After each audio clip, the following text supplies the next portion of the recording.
as somebody that's been listening to you since the 415 days, I always thought that, ironically, I thought you did that because uh, one of the earlier songs I remember, like Busta Free, for instance, that's a song you're spitting the game and you're telling people what it is. Right. So it's strange to me that you would think that you hadn't been doing this type of thing. You even reference to Jesus Get to Go to Heaven. I mean, these are songs that are not just flossing or like I'm the man. These are Right. thoughtful songs. So why do Well, you you know what? I'm Soren, this for the longest, I tell this to a lot of people. One thing about me is I can't see myself for the longest. I haven't been able to see me the way people see me. You Hmm. know what I mean? So with you saying that, I guess how you could say I have always been doing that. But for me, it seemed like earlier in my career, most of my shit was just graphic flaws. Like, you know what I mean? It was just, Right. I mean, because I made hustle music and that's really what I was pushing because that's what I was doing. But now that you say that, I can think about all my records have pretty much been like that. But I kind of wanted to drop the Richie Rich moniker, and I'm gonna tell you why. Uh, for one, it was hell keeping up with both of those R's through my whole career. Like that was a name that was given to me by a female that I used to work with at McDonald's named Tinda Linda. She started calling me Richie Rich. I didn't pick that name. Uh, and I definitely wasn't rapping at the time. The name just kind of stuck with me because my parents they were well-to-do blue collar people. I come from up the hill, but all my homies was down the hill.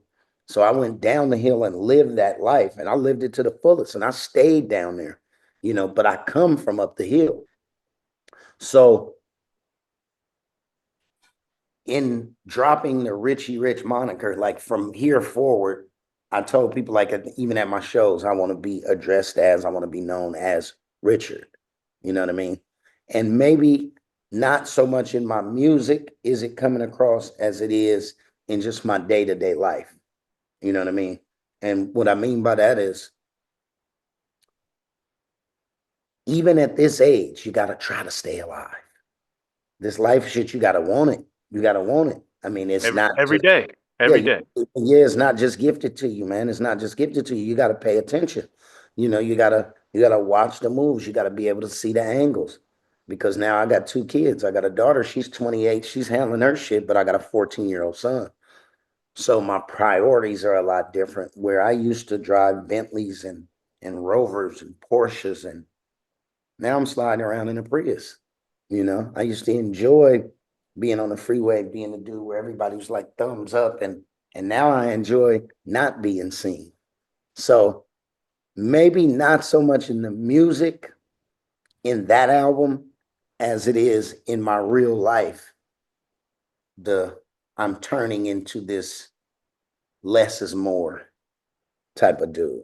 You know what I'm talking about? The music is always going to be heavy because I'm just a heavy individual. Like I don't know how to do it no other way. And I was looking at it. I mean, I was trying to come up with a title for the album, and I just I was like, fuck it. I'm gonna just call this shit Richard. You know what I mean? That's what I Well, came up with.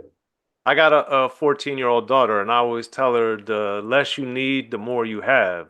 Because, you know, when you can move your own way without having to rely on all these other things to make you quote unquote feel good, Right. you have what you need. There you And go. Less is more. Less that's is right. more. I was talking to this kid named Splash. Splash and Yessie on there, camera guys, they shoot content for La Russell. And they came and shot some content for me last night. And I had a conversation with them. And they always sit back and youngsters, good kids, they soak up a lot of the game. And I was explaining to them, they were telling me about some offers they had from some labels and people coming at them with all kind of money now. And I try to explain to them that less has always been more, but a lot of people don't see it that way. And I told them, you know to be rich only means that you can do whatever it is you want to do whenever you want to do it. And that might not cost 100 million, you know? You might be able to pull that off for 40,000. You might be able to pull it off with 120,000. And I told him, I said, I've always based my career on this being the mountain. Mm. And you see how much room is up at the top. It's not a lot of room up there, but everybody wants that top spot. Everybody's shooting for the top. And even when I played the street, I never wanted that top spot. But I didn't know then what I know now. I always hung around right here, right on the side of the mountain. I saw everybody going up and everybody coming down. You know what I mean? And I've just tried to stress to people that don't blow a tire racing to the end because, hey, man, once you get to the end, you're at the end. What's the fucking rush? Chill. Right. It's like riding in a car with somebody versus driving. You get to see a lot more when you're in the passenger seat. You know what I mean? You pass by, you be like, damn, that school always been there? Yeah, it always been there, but I was driving, I didn't see that. You know what I mean? Because I'm busy looking at the road. So it's all right to slow it down a bit. And I know when I was young, couldn't nobody tell me that. My parents used to tell me the same shit. For some people, I was one of the type of kids that I had to go through the bullshit myself. Somebody trying to tell me to save me, I wasn't listening to that. But every now and then, there's some people who they'll take some game and they'll listen. And so what I try to do is for even if I can just save one, you know what I mean? Then I feel like I did something. And like you said, what you're telling your daughter is right. As long as you got what you need, you're gonna be straight. And a lot of people blow tires and crash chasing more than they'll ever be able to use. You know what I mean?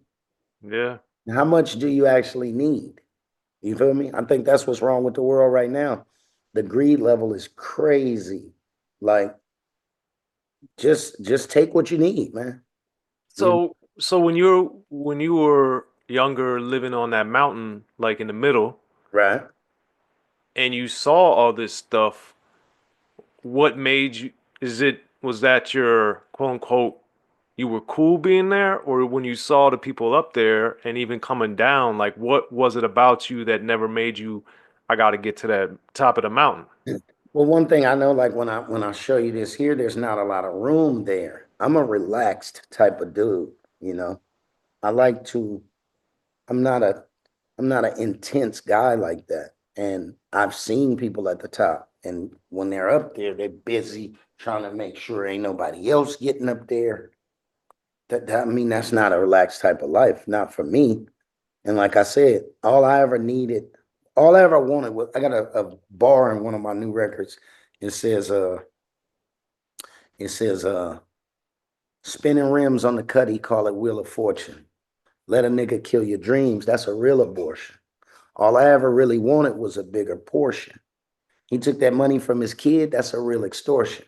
Like, all I ever really wanted was a bigger portion. I didn't need it all. I never needed it all. And that's probably because I came from a decent, you know, a place. I had a blue collar family. I never really wanted for shit. We had cereal, we had milk, I had motorcycles, go karts, bikes. But for someone who probably came from nothing, their sentiment might be like, I need to get to the top. Because when you're at the bottom, maybe all you can see is the top. But I was always at the middle. And so I had that as a gauge because my parents were middle class. We weren't the richest, but we weren't the poorest. And that life was good there in the middle.